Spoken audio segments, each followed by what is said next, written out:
Samantala, napanood na ng mga taga-Bacoor ang pelikulang The Special Gift. Ano-ano kaya ang kanilang mga naging reaksyon? Alamin natin yan sa report mula kay Christy Rivera.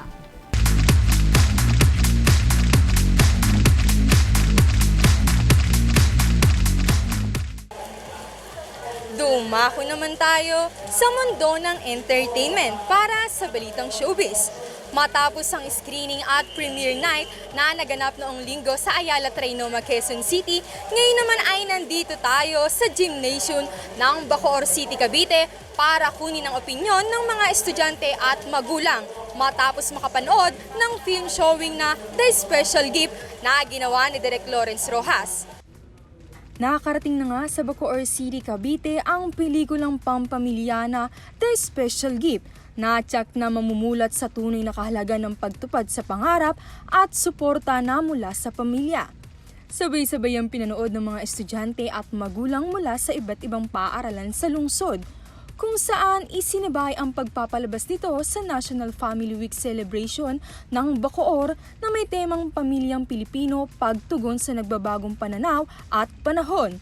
Sinaksihan rin niya ng mga alkalde ng lungsod na si Bacoor City Mayor Strike Revilla, kung saan ito nagpahayag rin ng tunay na kahalagan ng pamilya lalo na sa mga kabataan. Kaya naman po yung pamilya part of it, diba?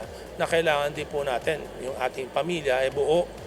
Diba? Kaya naman po pinopromote natin ito na yung ating mga kabataan, makapag-aral, siyempre mga magulang, may trabaho, tapos may pabahay. We have to build a community. No? Kaya sa naturang pelikula, iba't ibang aral ang napulot ng mga manonood. Makikita pa nga sa iba na tila napaluha habang nanonood. Katulad na lamang nga ng mga mag-aaral na ito na maraming natutunan sa palabas. Natutunan ko sa movie is yung piliin mo kung ano yung gusto mo. Huwag kang magpapa-apekto sa pressure ng ibang tao. Ang natutunan ko po dito sa movie na ito ay huwag masyadong mag-linger dun sa mga past natin, sa mga nangyari sa past natin. Kasi ayun nga, yung parang main conflict po dun sa tatay is parang yung treatment din sa kanya ng kanyang din tatay. Kaya parang dahil doon is yung nagagawa niya sa present life niya, which is ayun nga, yung meron na siyang pamilya, is nadadami na din yung mga anak niya doon sa mga paglilinger niya doon sa past niya. Sinasabi po ng movie is yung about po sa love sa family po, di ba? Dapat po yung mga parents, support po sila sa mga gusto ng anak nila. Hindi po sila hadlang kasi nakaka-apekto po to sa health ng bata. Habang ang isang estudyante naman na ito, ang pinakatumatak na karakter sa kanya ay si Liam dahil Siyempre po si Liam. Kasi po, just like me, I love to draw din po. I love arts. And I want to pursue my dream po. But in the sense like my parents, pagkaiba lang po si Liam, di siya sinusuportahan. Ako naman po, in terms po ng money, dun po ako nagkukulang. samantala, ang naging payo naman ng mag-aaral na ito sa mga kapwa estudyante niya na hindi suportado ng mga magulang sa kanilang pangarap. I think it's try to pursue kung ano yung gusto mo talaga. Like, no matter what, try mo pa rin. Hindi naman napigilan ng isang nanay na magbigay ng kanyang saloobin matapos mapanood ang palabas. Dapat yung bawat kung ano yung pangarap ng anak, dapat lagi susuportahan ng magulang para mas lalo siyang ma-encourage na gawin niya yung kung ano ang dapat niyang gawin at lalo pa niyang mapaigay kung ano yung gusto niya sa buhay niya. At yung Hindi pala nagsisimula sa hindi puro sa bata ang may kasalanan, sa parents din pala, ngayon ko lang. So may isi-share ko yan sa mga students ko, especially sa senior high school, sa junior high school ang hawak ko .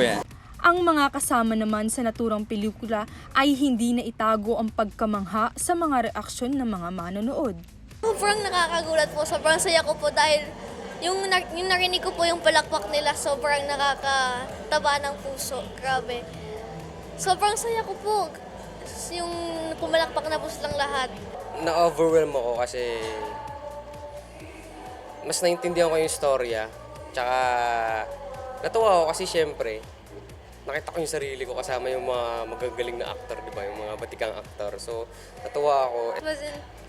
I feel very proud na maraming tao na yung nakakita ng movie namin, especially since it's really unexpected na maraming tao makakita. And Very happy kami and very privileged na maipalabas yung The Special Gift now because in the era of, alam mo na, mga hindi natin makontrol kung ano yung pinapalabas sa media, ng mga napapanood ng mga bata.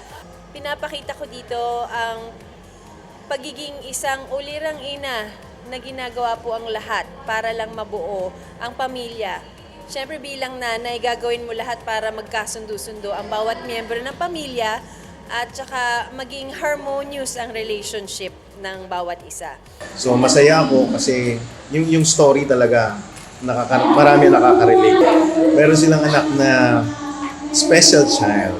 That's why special gift.